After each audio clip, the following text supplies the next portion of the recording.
Salut tous au nom précieux et glorieux de notre seul Seigneur et Sauveur Jésus-Christ. Aujourd'hui, nous allons lire tous ensemble dans Jean chapitre 15 et nous sommes au verset 12 et nous allons jusqu'au verset 17. La Bible nous dit ce qui suit. C'est ici mon commandement. Aimez-vous les uns les autres comme je vous ai aimé. Il n'y a pas de plus grand amour que de donner sa vie pour ses amis. Vous êtes mes amis si vous faites ce que je vous commande. Verset 15, je ne vous appelle plus serviteur parce que le serviteur ne sait pas ce que fait son maître. Mais je vous ai appelé ami parce que je vous ai fait connaître tout ce que j'ai appris de mon Père. Ce n'est pas vous qui m'avez choisi, mais moi je vous ai choisi et je vous ai établi afin que vous alliez et que vous portiez du fruit et que votre fruit demeure, afin que ce que vous demanderez au Père en mon nom, il vous le donne. Ce que je vous commande, c'est de vous aimer les uns les autres. Ici, nous voyons Jésus-Christ en train de parler. Nous voyons Jésus-Christ en train de parler à ses disciples et il leur dit que vous êtes mes amis. Et voilà ce dont nous allons parler en ce jour d'aujourd'hui. Le sujet s'intitule « Devenir l'ami du Père ». Devenir l'ami du Père. Nous prions. Seigneur notre Dieu, nous te rendons toute gloire. Entre tes mains, nous recommandons, Seigneur, cet enseignement. Fais-nous grâce, Seigneur. Parle-nous en sorte que nous puissions être réellement tes vrais amis pour que nous puissions connaître tout ce que le Père t'a dit de nous dire et que nos prières soient exaucées au nom de Jésus. Amen. Gloire au Seigneur Jésus-Christ. Vous savez, bien-aimés dans le Seigneur, on peut être dans une famille. Dans une famille, il y a les pères, il y a la mère. On peut avoir des grands frères et des petits frères, des grandes sœurs ou des petites sœurs. Tout comme on peut avoir aussi les oncles, on peut avoir les tantes et bien d'autres. Là, il s'agit peut-être d'une famille élargie.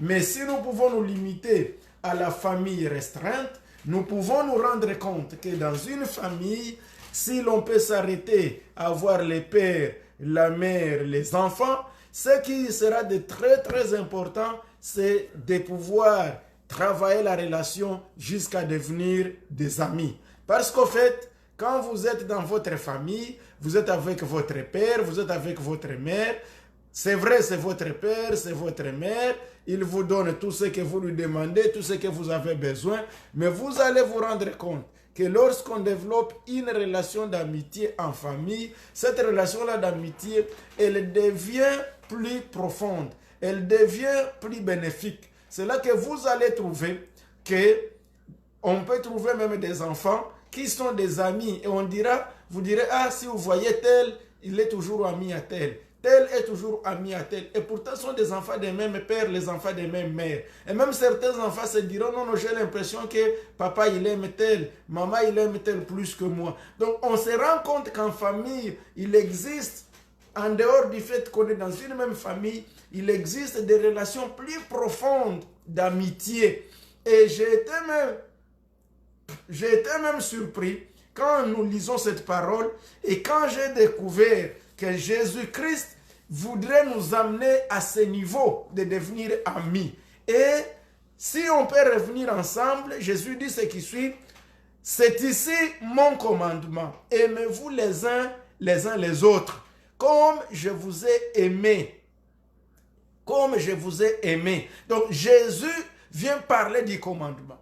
Il dit, mon commandement, c'est aimez-vous les uns les autres. Donc l'amour comme je vous ai aimé. Il n'y a pas de plus grand amour que de donner sa vie pour ses amis. Vous êtes mes amis si vous faites ce que je vous commande. Je ne vous appelle plus serviteur parce que le serviteur ne sait pas ce que fait son maître, mais je vous ai appelé ami parce que je vous ai fait connaître tout ce que j'ai appris de mon Père. Ce n'est pas vous qui m'avez choisi, mais moi. Je vous ai choisi et je vous ai établi afin que vous alliez et que vous portiez du fruit et que votre fruit demeure, afin que ce que vous demanderez au Père en mon nom, il vous le donne. C'est ce que je vous commande, c'est de vous aimer les uns les autres. Alors, si je peux commencer à faire une petite structure de ces textes. La structure de ces textes, c'est une structure qu'on trouve, une structure chiasmique. Et là, on se rend compte que nous avons la base. La base de notre texte, c'est le verset 12 et le verset 17. Les deux versets-là, ils disent, voici mon commandement. Donc, je vous donne mon commandement. Et les commandements, c'est de vous aimer les uns les autres. Ici, Jésus est en train d'enseigner à ses disciples l'amour. Il leur dit, mon commandement est l'amour. Et quand vous lisez toute la Bible, lorsque Jésus, on lui a posé la question de savoir quel était le plus grand commandement, Jésus il a répondu, le plus grand commandement est unique. Tu aimeras l'Éternel ton Dieu de tout ton cœur, de toutes tes pensées, de toutes tes forces. Et dit, et le second s'ajoute, tu aimeras aussi ton frère comme toi-même. Donc, en d'autres termes, le message clé du commandement de Jésus-Christ, c'est l'amour. L'amour. Et Jésus ici, ce qui m'intéresse, c'est quoi? Quand nous voyons le mot amour, s'aimer, avec le verbe aimer, amour, love, comme les autres le disent, ici, Jésus est en train de vouloir arriver au sommet de son message. Et le sommet de son message ici, que nous allons trouver au verset 16, il avance progressivement quand nous allons au verset 13. Au verset 13, qui est également en parallèle avec le verset 14, où il est en train de parler de l'amitié, il dit ce qui suit au verset 13, notre Seigneur Jésus-Christ, il dit, il n'y a pas de plus grand amour que de donner sa vie pour ses amis. Donc ici, il montre que la vie, on ne la donne pas à n'importe qui. On la donne qu'à ses amis. Et vous allez réaliser avec moi que Jésus, s'il est mort sur la croix, Jésus est d'abord mort à cause de ses amis que nous sommes. C'est pourquoi la Bible dit, car Dieu a tant aimé le monde, il a donné son Fils unique. Donc l'élément important dans tout ça ici, c'est que Dieu a aimé. C'est par amour qu'il a donné son Fils. Et Jésus il dit, il n'y a pas de plus grand amour que de donner sa vie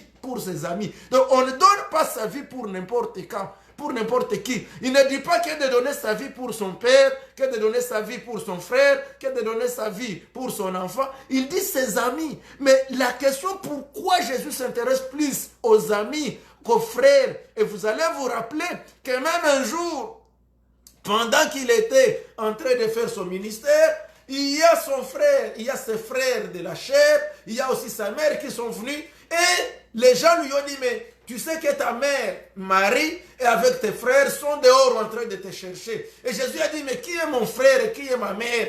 Ce sont ceux qui écoutent ma parole, ceux qui sont ici avec moi, qui sont mon frère et qui est ma soeur. Donc en d'autres termes, pour Jésus, le mot important, ce n'est pas parce que nous sommes nés de même sein maternel, ce n'est pas ce qui est l'important, c'est est-ce que nous sommes des amis. Et ici, quand il veut parler de l'amour, vous allez voir la profondeur de l'amour dont Jésus veut parler ici. Il arrive, et quand vous prenez ce verset-là, je parlais de ce verset-là 14, qui est également en parallèle avec, qui va ensemble avec celui du 14e, où il dit, vous êtes mes amis si vous faites ce que je vous commande. Donc il y a aussi une condition pour qu'on demeure ses amis. C'est faire ce qu'il recommande. C'est faire ses commandements. Et quand on arrive au verset 15, qui a aussi deux parties, il parle aussi, il dit, je ne vous appelle plus des serviteurs. Regardez bien, aimés dans le Seigneur.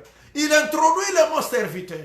Et ici, quand il introduit le mot serviteur, il explique, il dit, car le serviteur ne connaît pas ce que fait son maître. Effectivement, si vous avez un serviteur à la maison ou une servante, ou même dans une entreprise, les serviteurs ne savent pas tout ce qui évolue dans l'entreprise. Mais il ajoute, il dit, mais je vous ai appelé mes amis. Je vous ai appelé mes amis parce que je vous ai fait connaître tout ce que j'ai appris de mon Père. Donc c'est à ses amis qu'on parle tout ce qu'on sait. C'est à ses amis qu'on appelle ses confidents, à qui on dit. Et c'est ainsi que je vous invite, bien aimés dans le Seigneur, vous qui êtes dans les couples, ne vous arrêtez pas à être mari et épouse. Développons nos relations jusqu'à devenir des amis. Dans un couple, quand vous trouvez la maman ou le papa qui sont des amis, je vous assure, les couples soudés et même les enfants se sentent, oui, nous sommes dans une famille bénie parce que papa et maman ne sont pas seulement papa et maman, mais ils sont aussi des amis. Et Jésus est en train de nous montrer que la relation qui doit caractériser les enfants de Dieu doit aller au-delà des simples relations familiales, doit aller au-delà jusqu'à arriver à devenir des amis. Et ici, il montre la différence. Il dit, il existe, on peut être des serviteurs de Jésus-Christ. Or, il parle de l'appel. Au même verset ici, quand il parle de serviteurs, il parle de l'appel. Et il ajoute, il dit, au verset 16, ce n'est pas vous qui m'avez appelé. C'est ça les sommets, la sommité la structure de ce texte quand nous arrivons au sommet. Il dit, les sommets, ici, il veut parler du choix. Et quand il veut parler du choix, il veut parler aussi de la production du fruit. Et il dit, ce n'est pas vous qui m'avez choisi, c'est moi qui vous ai choisi. Donc Jésus veut montrer que tout ce que nous sommes, ce n'est pas nous, c'est lui. Vous êtes un enfant de Dieu, vous êtes un serviteur de Dieu, vous êtes sauvé, ce n'est pas à cause de tes forces, ce n'est pas à cause de mes forces, c'est une grâce et c'est Jésus qui nous a choisis. Alors regarde un peu, si nous pouvons revenir un petit peu en arrière.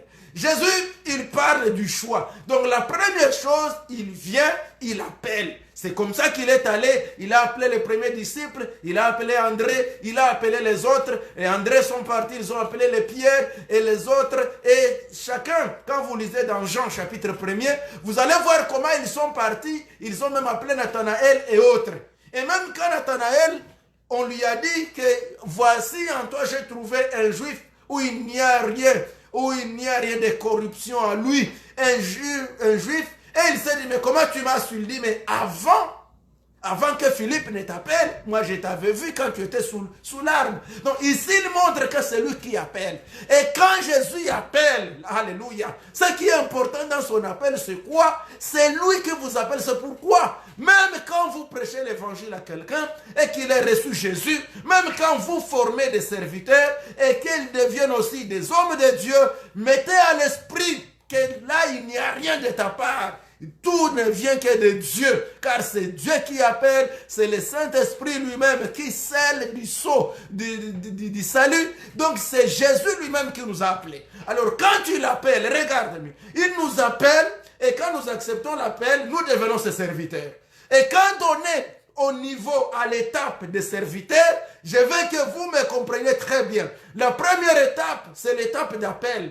Et c'est lui qui nous choisit, il appelle. Et après avoir appelé, il nous passe à la deuxième étape, l'étape de devenir ses serviteurs. C'est ça, il dit, vous devenez des serviteurs. Et quand vous êtes des serviteurs, vous ne connaissez pas tout ce qui se passe dans la maison. Ici, c'est dans la maison de Dieu. Vous êtes juste un serviteur, vous faites ce qu'on vous dit. Mais quand vous arrivez à la troisième étape, où vous respectez les commandements, quand il vous dit faites ça, vous le faites. Il vous dit à genoux, vous allez à genoux. Il vous dit à droite, vous allez à droite. Il vous dit faites ceci, vous le faites. C'est quand nous observons ce qu'il nous dit, il dit maintenant là, vous devenez mes amis. Regardez un peu les étapes. Donc on quitte de l'appel, de la vocation, on va à l'étape de serviteur et on quitte l'étape de serviteur pour aller à l'étape d'amis. Et Jésus, il veut nous montrer que Dieu ne répond qu'aux prières de ses amis. Gloire au Seigneur Jésus.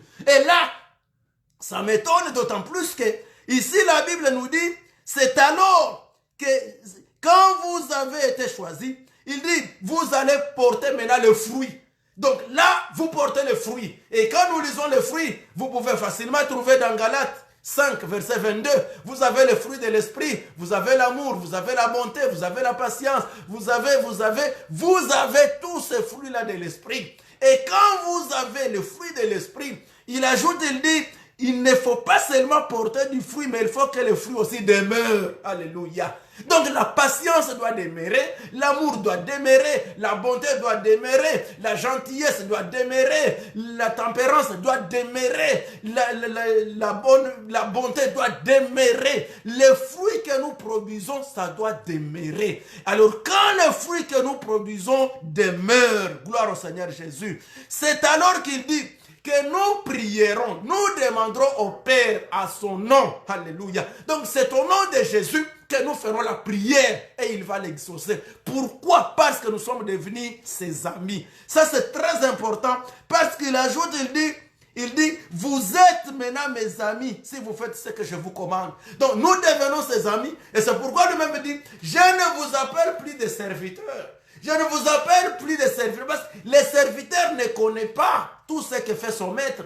Mais vous, les amis, aux amis, on dit tout ce qu'on pense. C'est avec les amis qu'on partage les conseils. C'est avec les amis qu'on partage les confidences. Et nous avons besoin d'être des amis de Dieu. Nous avons besoin d'être des confidents de notre Seigneur. Et la Bible ici est en train de nous montrer ce que Jésus-Christ est en train d'enseigner à ses disciples. Il leur dit très bien, le serviteur ne connaît pas tout ce que fait son maître.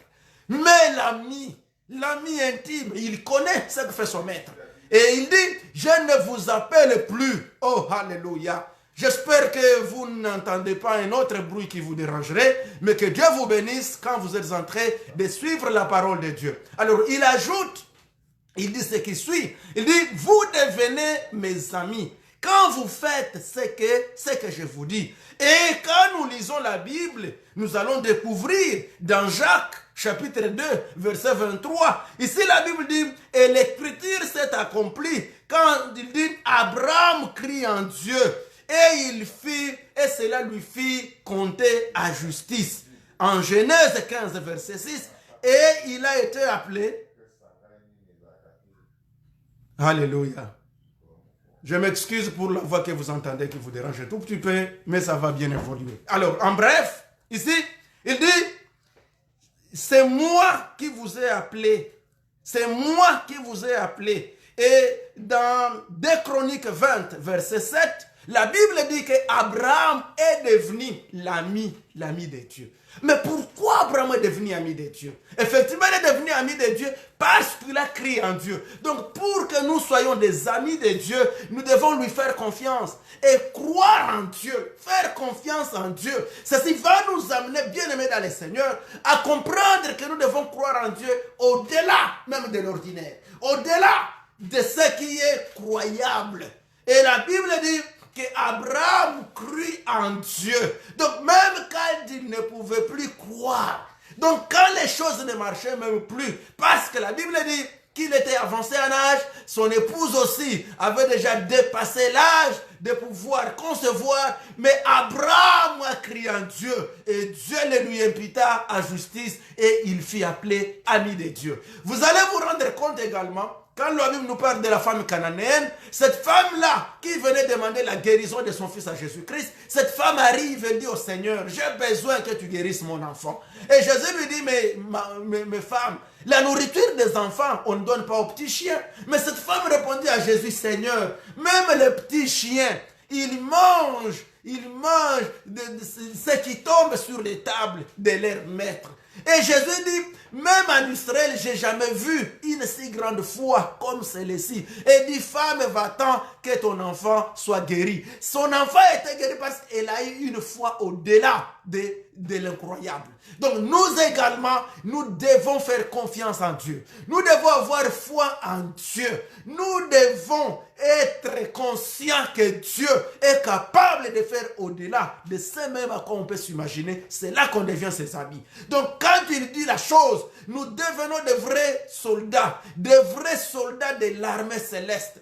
Un militaire n'est pas travailler dans l'opposition. Un bon militaire, quand le chef donne l'ordre, il exécute l'ordre et il obéit. Et nous faisons partie de l'armée de Dieu, l'armée céleste. Nous devons exécuter les ordres de notre Seigneur.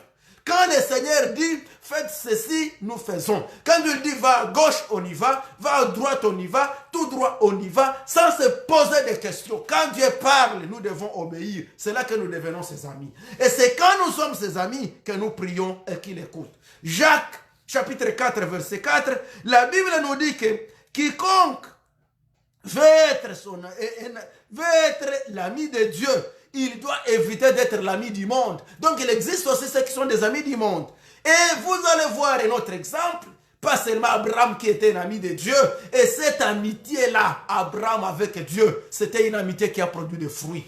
Abraham, ami de Dieu, la Bible nous dit, lorsque Dieu allait détruire Sodome et Gomorrhe à cause de tout ce qui s'y était passé, comme désordre, comme immoralité, comme homosexualité qui s'est passé à Sodome et Gomorrhe, Dieu a décidé d'aller détruire Sodome. Mais arrivé chez Abraham, la Bible nous dit, le Seigneur s'est dit, mais comment on peut cacher les secrets? C'est que nous allons faire à notre ami Abraham. Donc c'est à des amis qu'on donne des secrets. Et comme Abraham était ami de Dieu, Dieu lui a révélé ses secrets. Et Dieu lui dit, moi je vais détruire Sodome et Gomorrhe. Et quand il a pris cela, il se souvient que son frère Lot était là. Il a intercédé, il a prié pour son frère Lot. Et Lot a été délivré de tout ce qui s'était passé à Sodome et Gomorrhe parce qu'il y avait un ami de Dieu. Vous avez besoin de la réponse aux prières, bien-aimés dans le Seigneur,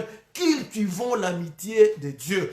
Avec Dieu. Ne nous arrêtons pas au niveau d'être chrétien, au niveau d'être seulement membre de l'Église, au niveau d'être seulement des serviteurs. Nous devons nous investir à cultiver la relation profonde avec notre Dieu jusqu'à ce que nous devenions des amis de Dieu. C'est quand on est des amis de Dieu que nous recevons des révélations. C'est ce que Jésus a dit. Jésus a dit, vous êtes devenus mes amis parce que je vous ai dit tout ce que j'ai entendu de mon Père. En d'autres termes, c'est parce que je vous ai révélé des choses. C'est parce que je vous ai dit, c'est parce que vous êtes des amis que je vous ai révélé. Gloire au Seigneur Jésus. En d'autres termes, Jésus est en train d'expliquer à ses disciples pour leur dire que je ne révèle tout ce que j'ai de mon Père qu'à mes amis. Donc pas à tous les serviteurs, pas aux serviteurs. Il révèle à ces serviteurs qui sont arrivés au degré de devenir ses amis. Que le Saint-Esprit nous aide à comprendre très bien et parfaitement ces choses.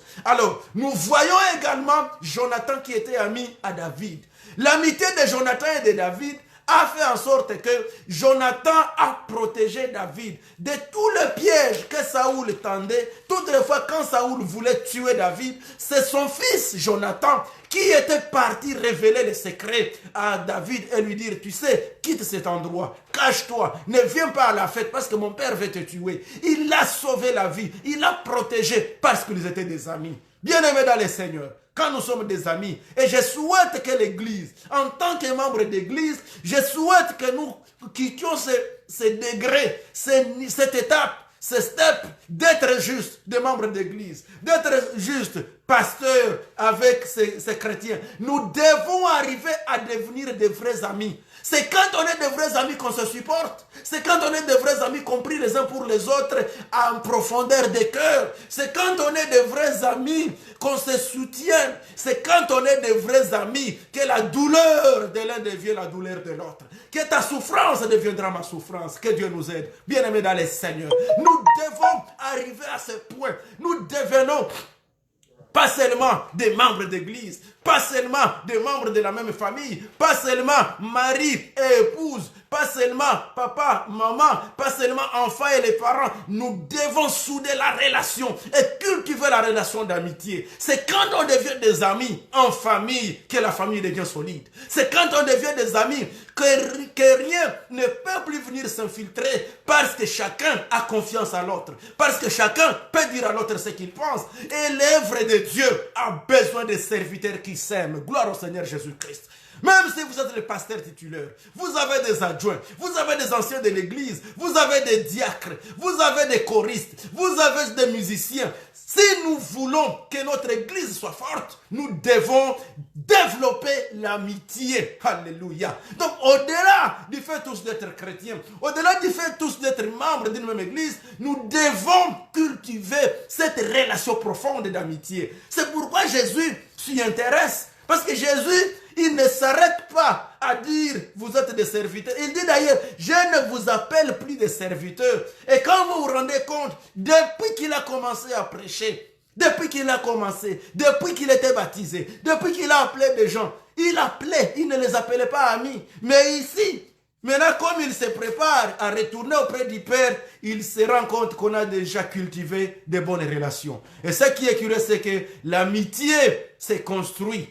L'amitié, on ne se réveille pas un matin et un soir on est des vrais amis. Non, l'amitié, la confiance s'est construite progressivement. Que Dieu nous aide. Alors, ce qu'il faut dans l'amitié, c'est quoi?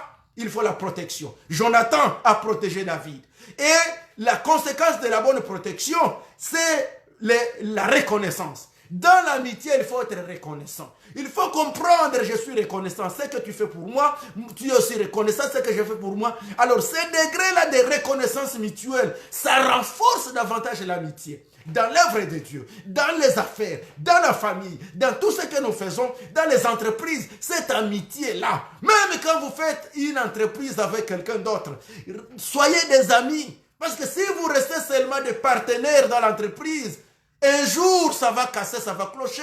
Mais si vous pouvez vous interpénétrer jusqu'à devenir de vrais amis, vous vous rendrez compte que Dieu sera avec vous. D'ailleurs, la Bible dit, là où deux ou trois s'assemblent, s'unissent, je serai avec eux. Gloire au Seigneur Jésus-Christ. Amen. Alors, David a été reconnaissant aussi à Jonathan. Quand il est devenu roi sur Israël, il dit, il existe-t-il quelqu'un de la famille de Jonathan pour que je lui fasse du bien à cause de Jonathan? Alléluia. Et la Bible nous montre qu'on lui a dit, mais il n'existe qu'un seul qui est allé dans les villages à Lodébar, qui s'appelle un certain Mephibosheth. Il dit, allez l'amener. On dit, mais il est perclus de deux pieds. Il dit, peu importe, même s'il est perclus, allez l'amener à Lodébar. On l'a ramené. Et quand on l'a ramené, David lui a restitué tous les biens de Saoul, son grand-père, tous les biens de Jonathan, et il a dit, désormais, tu mangeras sur ma table avec moi. Je te donne des serviteurs pour cultiver les champs et tout. Et la Bible dit, toute la vie de Mephibosheth, il a mangé sur la table avec David. Pourquoi? Parce que David était reconnaissant. De vrais amis sont reconnaissants. Aujourd'hui, le monde est détruit parce que nous détruisons les amitiés, c'est parce que nous devenons ingrats. Que Dieu nous aide. Nous devons éviter l'ingratitude, bien-aimés dans le Seigneur. Quelqu'un vous a secouru, il vous a protégé, il a manifesté son amitié. 20 ans passés, aujourd'hui vous le trahissez. La trahison est une très mauvaise chose. Vous allez vous rendre compte, même Jésus, quand il parle à Judas, il dit mon ami. Dis mon ami, comment tu me trahis? Mon ami fait ça. En d'autres termes, Judas, Jésus avait déjà pris tous ses disciples comme ses amis. Mais voilà, il y a eu un traître. Que Dieu nous pardonne. Ne soyons pas des traîtres. Ne trahissons pas nos amis. L'amitié doit être protégée. Je venais de montrer et on venait de découvrir tous ensemble que c'est curieux de voir que Jésus-Christ, quand il répond aux prières, il répond aux prières des amis. C'est terrible. Il dit, c'est à mes amis, car vous gardez mes commandements. Donc, vous n'êtes plus des serviteurs, mais vous êtes devenus mes amis, parce que je vous ai dit tout ce que j'ai reçu de mon Père. Et maintenant, c'est alors que vous devez produire des fruits, et le fruit doit demeurer. Et quand le fruit demeure, c'est en conséquence de tout ça, maintenant que vous pouvez prier en mon nom, et le Père peut exaucer. C'est terrible. Donc, pour que la prière soit exaucée, par Dieu, la prière que nous faisons au nom de Jésus-Christ, nous devons d'abord revoir notre relation. Quelle relation nous avons avec lui? Si nous avons une relation profonde avec lui, c'est alors que nous allons recevoir la réponse. Donc, un autre élément important dans l'amitié, on doit garder les commandements de Dieu. Il dit, si vous gardez mes commandements, vous êtes mes amis, c'est quand vous gardez les commandements. Or, garder les commandements sous-entend donc qu'il y a aussi une alliance, un testament. Les amis se font des alliances. Les amis se font des alliances. Et c'est pourquoi je venais de dire là, nous voulons, vous les jeunes gens, vous voulez vous marier. Et vous qui êtes mariés, ne vous arrêtez pas aux relations de devenir mari et de devenir épouse. La relation dans les toits conjugales doit aller au-delà de papa et maman. Ça doit arriver au niveau de devenir des amis. Nous connaissons des couples où les gens, ils sont juste mariés, mais comme ils ne sont pas des amis, chacun a ses informations, chacun a ses secrets que l'autre ne connaît pas. Ça crée une certaine frustration. Effectivement, quand vous n'êtes pas des amis, vous ne vous dites pas les secrets profonds. Mais je veux que l'Église, alléluia, en tant que serviteur de Dieu, en tant que chrétien, en tant qu'ami de Jésus-Christ, que nous puissions renforcer cette relation avec lui. C'est en renforçant cette relation que l'Église devient forte, que les familles deviennent fortes, que la société deviendra forte et que nous pouvons combattre tous les ennemis, que ce soit les ennemis de la paix, que ce soit les ennemis de n'importe quel genre. C'est là qu'on peut les combattre, c'est quand nous sommes unis, quand nous sommes des vrais amis. En plus, nous nous rendons compte, quand vous lisez même dans Exode 33, verset 11, la Bible dit également que Dieu parlait à Moïse face à face comme un homme parle à son ami. Donc les amis se parlent face à face. Alléluia. Oh Seigneur, fais-nous grâce. Je voudrais, Seigneur, quand je me mets à genoux, que tu me parles face à face. Fais de moi ton ami, comme tu l'as fait avec Moïse. Et regardez bien, tout ce que Moïse a prié à Dieu, Dieu lui a donné. En dehors du fait que Dieu, lorsque Moïse lui a demandé de pouvoir rentrer à Canaan, Dieu a refusé parce qu'il y avait un commandement que Moïse avait brisé. Le commandement de frapper les rochers par 2 fois au lieu de lui parler. Donc les amitiés doivent aussi conserver l'alliance, doivent conserver les contrats d'amitié. Que Dieu nous aide. Il parlait à Moïse face à face, comme on parle à un ami. Donc à un ami, on se parle de vérité en face. À un ami, on se parle avec sincérité. À des amis, on se parle sans hypocrisie. À des amis, on doit être ouvert. Alléluia. Et c'est dans cette ouverture-là que Dieu agit. C'est dans cette ouverture-là que Dieu parle. Or, nous sommes des amis de Dieu. Or, nous devons lui parler face à face. Il n'y a rien que nous devons cacher au Seigneur. Que Dieu nous aide. Deutéronome 13, verset 6, la Bible nous montre qu'on peut être des frères, on peut avoir des sœurs, on peut avoir, je ne sais pas moi, des membres de famille, qui que ce soit. Mais faites attention. Il ne faut pas qu'un ami, que ton ami te dise allons et adorons d'autres dieux en dehors du créateur des cieux et de la terre. La Bible dit que si un jour ton frère, ta soeur, ton ami arriverait à te dire de ne plus adorer Adonai, le Dieu d'Israël, il dit il n'y a que là que tu dois lui refuser. Donc il y a ce que tu dois opposer, que tu ne dois pas obéir, c'est quand ton ami veut te séparer de Dieu. Or, nous voulons demeurer des amis fidèles de Dieu. Parce que Dieu est l'ami fidèle. Que Dieu soit béni. Et dans 2 Chroniques, chapitre 20, verset 7, la Bible réitère encore en disant qu'Abraham était un ami de Dieu. Abraham était un ami de Dieu. Abraham est un ami de Dieu, Moïse est un ami de Dieu, nous aussi, nous devons être des amis. Et Jésus dit à mes disciples, vous devenez mes amis. Vous n'êtes plus des serviteurs. Vous n'êtes plus là juste comme des gens, mais des amis. Job chapitre 2, verset 11. Ici, la Bible montre que les amis doivent se visiter. La Bible dit, les amis de Job sont venus lui visiter lorsqu'ils ont appris de tous les malheurs qui lui étaient arrivés. Et bien aimé dans le Seigneur. Une autre caractéristique dans les amitiés, pour conserver les amitiés, on doit se visiter l'un et l'autre. Et avec effectivement les circonstances de la vie, avec les difficultés des fois, il est impossible qu'on se rende régulièrement visite, mais gloire soit rendue à notre Dieu parce qu'il a facilité les moyens de communication.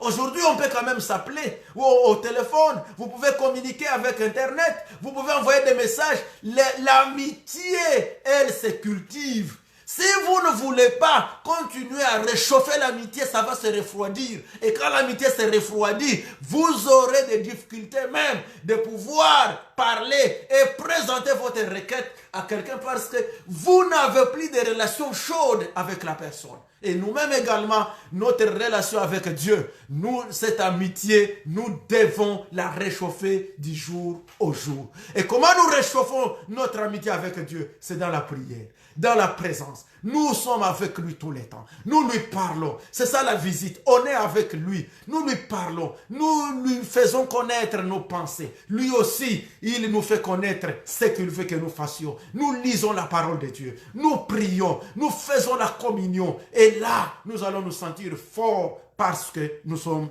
avec lui. Les amis se visitent. Les amis se parlent. Job chapitre 6 verset 14, la Bible dit, les amis montrent la bonté. Il dit, à celui qui souffre a besoin. Celui qui souffre a besoin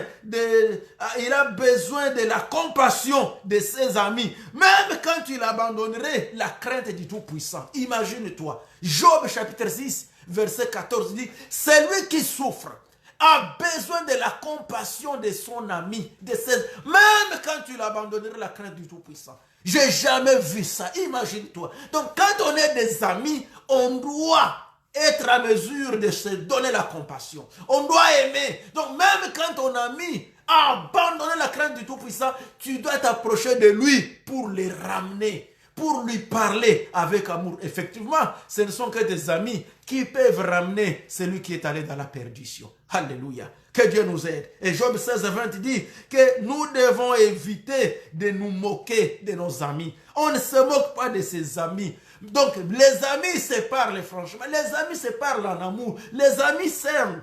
Et nous devons dénoncer tout ce qui est contraire à la bonne relation dans l'amitié. Nous devons dénoncer tout ce qui ne marche pas, tout ce qui pouvait détruire notre amitié avec Dieu. Nous devons les dénoncer. Ça s'appelle les péchés. Ça s'appelle les antivaleurs. Nous devons les dénoncer. Et enfin, avant de pouvoir clôturer, je vous dirai que les amis, alléluia, les bons amis ne doivent pas détruire les amitiés. Vous ne devez pas oublier l'amitié, quels que soient les défis de la vie. N'oubliez pas les amis. Et à l'église, nous savons que l'église, aujourd'hui, elle connaît beaucoup de défis. Beaucoup de défis, mais soutenons-nous. Soutenons-nous.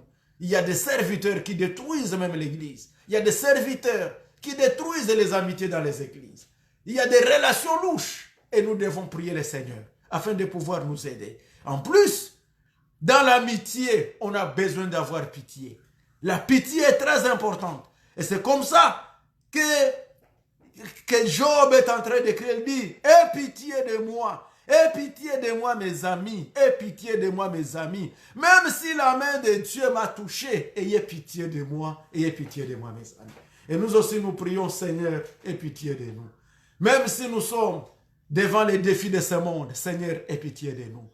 Tu sais ce qui arrive dans ton cercle. Mais je sais une chose. C'est peut-être à toi que le Seigneur est en train de parler. Qu'il ait pitié de toi. Tu es son ami. Demeure dans l'amitié et qu'il ait pitié de toi. Nous avons besoin dans l'amitié de prier les uns pour les autres. Les amis prient les uns pour les autres. Vous avez un ami, priez pour lui. Vous avez un ami, aimez-les. Et enfin, Dieu aime ceux-là qui les craignent. Le psaume 25, verset 14, il dit, l'amitié de l'Éternel est pour ceux-là qui les craignent et ceux qui gardent son alliance. Ceux qui craignent l'Éternel et gardent son alliance sont là ses amis. Vous voulez rester l'ami de Dieu, craignez-le. Gardez son alliance. Et le psaume 119, 63, la Bible dit, je suis l'ami de tous ceux-là qui me craignent et tous ceux-là qui observent mes préceptes. Donc tu veux demeurer un ami du Père, crains Dieu. Garde ses préceptes. Alléluia. Et les amis aiment en tout temps. Ça c'est le proverbe 17, 17. Un ami aime en tout temps. Et le proverbe 18, 24 dit qu'il y a un ami qui est plus attaché qu'un frère. Donc des fois une bonne amitié, elle dépasse même la fraternité. C'est pourquoi je vous ai dit qu'on ne doit pas s'arrêter à être frères et sœurs, mais nous devons aller jusqu'à devenir de vrais amis. Quand nous sommes de vrais amis, c'est alors que Dieu nous bénira et il sera avec nous. Et dans l'amitié, il y a la fidélité. La fidélité, la sincérité. Donc n'oublie jamais les frères, l'ami de ton père. Le proverbe 27, 10 nous dit, n'abandonne jamais l'ami de ton père. Il y a beaucoup d'enfants qui ont abandonné les amitiés, les amis de leur père. Ici, la Bible nous conseille, le proverbe 27, 10, n'abandonne jamais les amis de ton père. Que Dieu vous bénisse et qu'il nous garde.